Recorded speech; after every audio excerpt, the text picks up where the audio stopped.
प्यारे बच्चों, आइए सुनते हैं, जानते हैं, समझते हैं प्रोसेस कॉस्टिंग।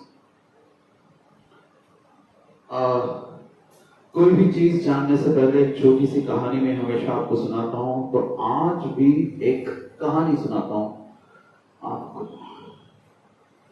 आओ सुनाएं प्यार की एक कहानी है, तो प्यार की नहीं, प्रोसेस की एक कहानी।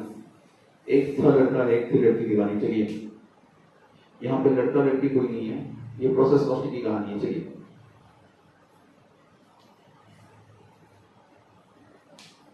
हमारा एक बच्चा है, वो हलवाई है। हलवाई बनता है जिसकी मिठाई की दुकान होती है। वो क्या करता है कि वो लड्डू बनाता है मोतीचूर के। अब मोतीचूर के जो लड्डू हैं वो बेसन से बनते हैं। अब बेसन से बूंदी बनती है, छोटी छोटी काने वाली, और बूंदी से लड्डू बनता है, सीधी बात है। तो होता क्या है कि लड्डू उसके बहुत फेमस है, ठीक है, बहुत फेमस है। सडनली क्या हुआ, एक दिन उसको पता चला कि डिमांड थोड़ा कम हो गया उस लड्डू की।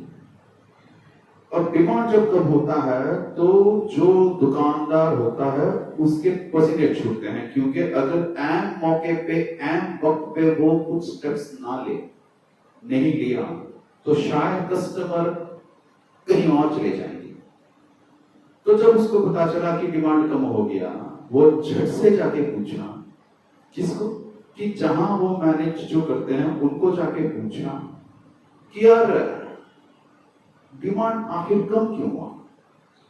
तो मैनेजर ने बोला कि हमारे लड्डू के दाम बढ़ गए। जो लड्डू हम एक एक पीस 10 रुपए में बेचते थे, अभी वही लड्डू 12 रुपये में बेचना पड़ रहा है। इसलिए कस्टमर्स हमारे पास ना आके किसी दूसरी दुकान पे चले जाते हैं, वहां से खरीद रहे हैं।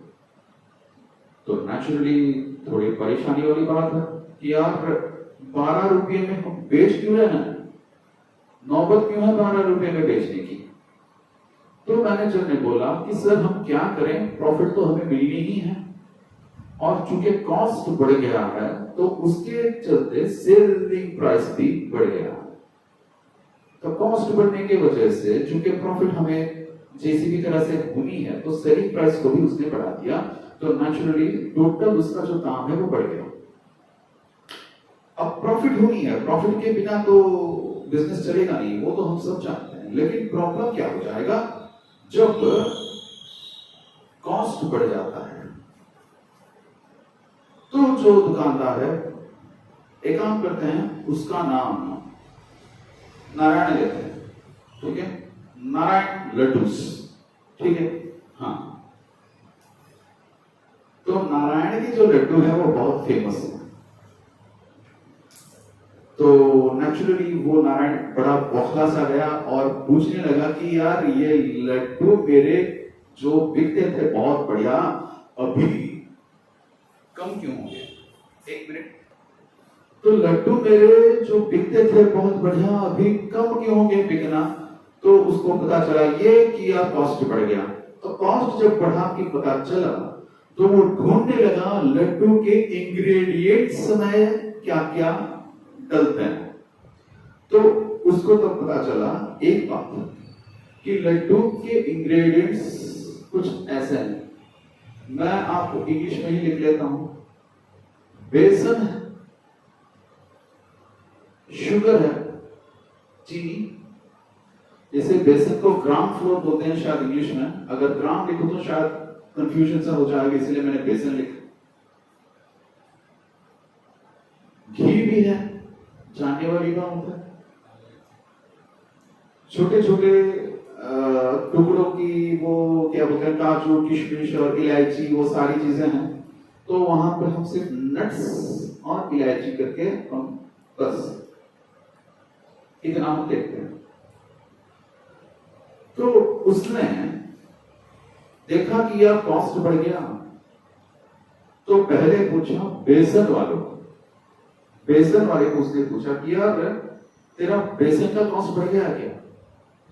वो बेसन वाला क्या करता है, वो चने का दाल जो होता है वो खरीदता है, उसे प्रोसेस करता है तो उसको बेसन मिलता है, ठीक है, राइट, उसको पाउडर करता है तो बेसन मिलता है। तो वो बोला कि सर चने की दाल तो वो नॉर्मल जितना खरीद रहा था उतना ही खरीदा मैंने, और उसको मैंने प्रोसेस किया तो बेसन मिला, उसमें कोई प्रॉब्लम नहीं है।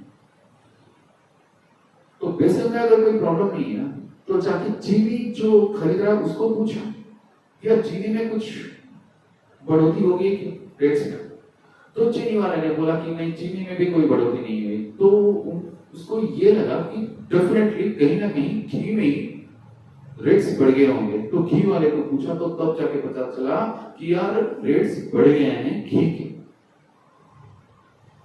तो तब उसने बोला कि यार जहां से तुमने घी खरीदा तब से वहां से आप घी मत खरीदो, कहीं और से खरीदो, सस्ते में जहां पे मिल जाता है। सस्ता मतलब ये नहीं है कि क्वालिटी कम है, क्वालिटी वैसा ही रखिए, जहां पे थोड़ा कम दाम में मिलता है वहां से खरीदो। अब ये अलग अलग करके ना पूछता तो उसको पता ही नहीं चलता कि कहां उसका कॉस्ट बढ़ गया है। अगर इंग्रेडिएंट्स उसके अलग अलग ना होते, वो अलग अलग इंग्रेडिएंट्स को पहचानता ना होता, तो नेचुरली उसको कभी पता ही नहीं चलता कि कॉस्ट कहां बढ़ गया है।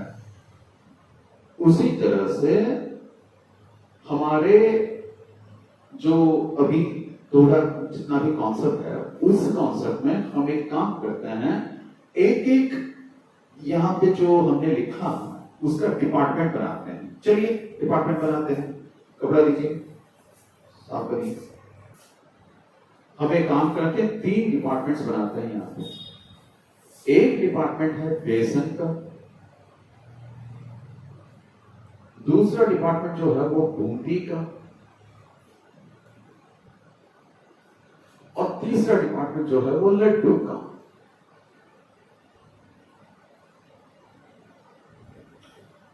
अब बेसन डिपार्टमेंट में हम एक छोटा सा अकाउंट बनाते हैं, वैसे ही बूंदी के डिपार्टमेंट में भी एक अकाउंट बनाते हैं और लड्डू के डिपार्टमेंट में भी एक अकाउंट बनाते हैं। अब जो बेसन का डिपार्टमेंट है वो क्या करता है, वो चने की दाल खरीदता है, सीधी बात। तो यहां पे